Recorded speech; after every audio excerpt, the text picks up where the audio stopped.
राज्य में होइछि 9 लाख कोटी टंकार खनि दुर्नीति ए संगीन अभियोग आनिछि बीजेपी। एक सांबादिक सम्मेलन में विरोधी दल नेता जयनारायण मिश्र कहते राज्य में 192टी खनि बेआईन भाव चली से 176 खनिर जंगल और 94 खनिर परिवेश मंजूरी नाही।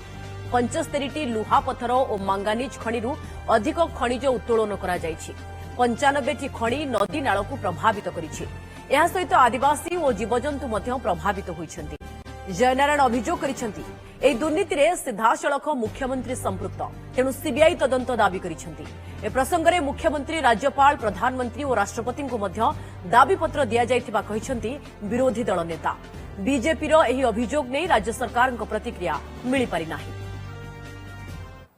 8,97,443 कोटी 27,03,800 टंकार दुर्नीति होती गोटे हिसाब कर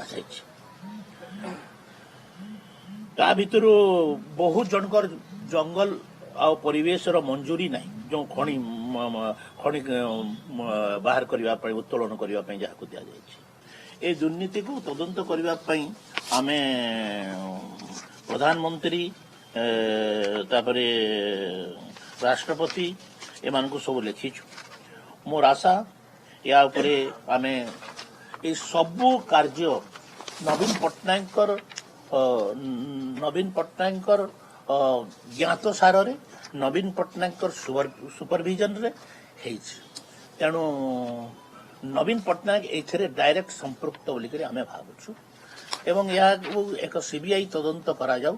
सीबीआई तदंत करा जाई यार प्रकृत तथ्य बाहर करा जाऊ बोली दाबी करिछु।